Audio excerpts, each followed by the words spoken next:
নজর রাখবো খেলার খবরের দিকে। দাপটের সঙ্গে বিশ্বকাপের যাত্রা শুরু করলো আমেরিকা। ডি গ্রুপের প্রথম ম্যাচে প্যারাগুয়েকে 4-1 গোলে হারালো বিশ্বকাপের অন্যতম আয়োজক দেশ। এদিন লস অ্যাঞ্জেলস স্টেডিয়ামে উপস্থিত থাকতে পারেননি মার্কিন প্রেসিডেন্ট ডোনাল্ড ট্রাম্প। তবে তিনি ফোনে টিম আমেরিকাকে উজ্জীবিত করেছিলেন, এমনটাই জানা যাচ্ছে। সেই ভোকাল টনিক যে কাজ দিল তা খেলার শেষে বোঝাই গেল।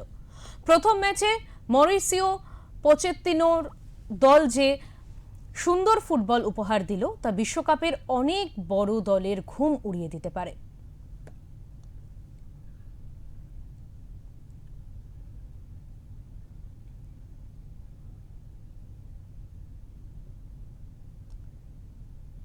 গতকালের এক রুদ্ধশ্বাস খেলা বিশ্বকাপে দাপটের সঙ্গে বিশ্বকাপের যাত্রা শুরু করলো আমেরিকা।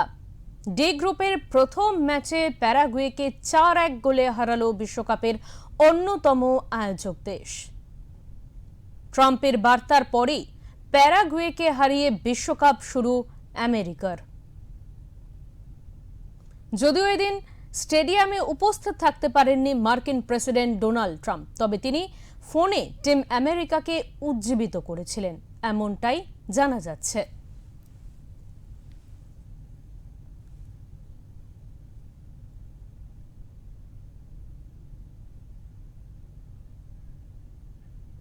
আমরা এই বিষয়ে কথা বলে নেব। আমাদের সঙ্গে টেলিফোন লাইনে রয়েছেন আমাদের প্রতিনিধি অঞ্জন চট্টোপাধ্যায়।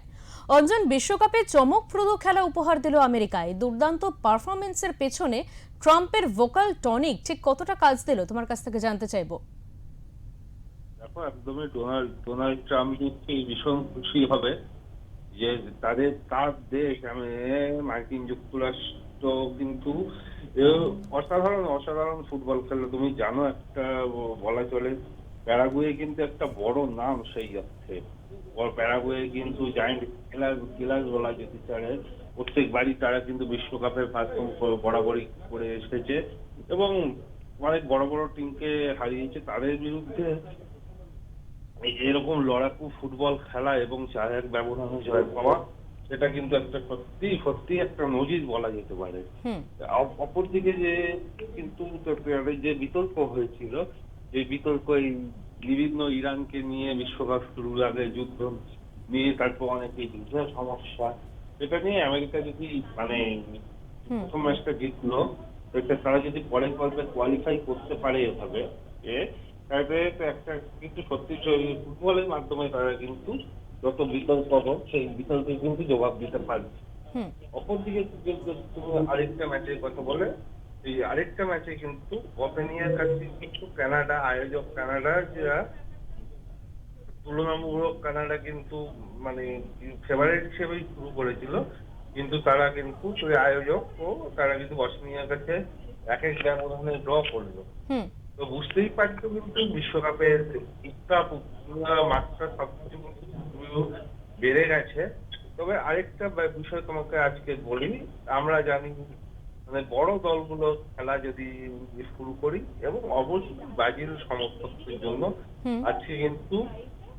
ব্রাজিল কিন্তু আজকে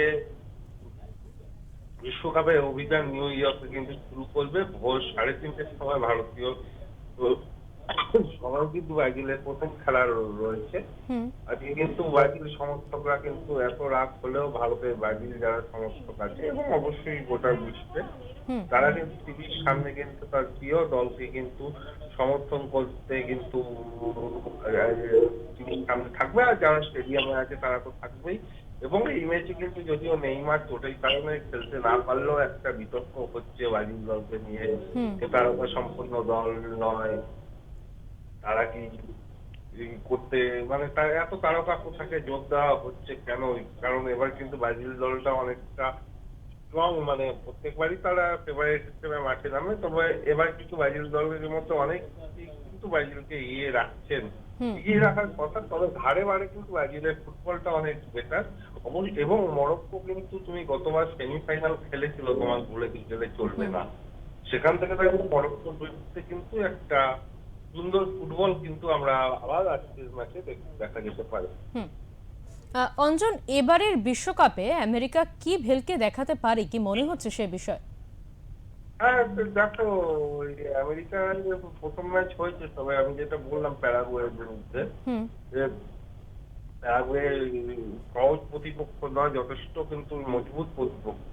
হুম সেখান থেকে দাঁড়িয়ে তাদের বিরুদ্ধে এত মানে ওই বড় ব্যবধানে 4-1 জেতা বিশ্বকাপের মঞ্চে এ, সেটা কিন্তু মোটেও আমার সফল জিনিস নয়। সেখান থেকে দাঁড়িয়ে তাদের আর কি যদি ফুটবলটা যদি আমরা দেখতে পারি, কিন্তু তারা কিন্তু যথেষ্ট কম্প্যাক্ট ফুটবল খেলেছে। তারা কিন্তু মানে একদমই ছেড়ে দেয়নি।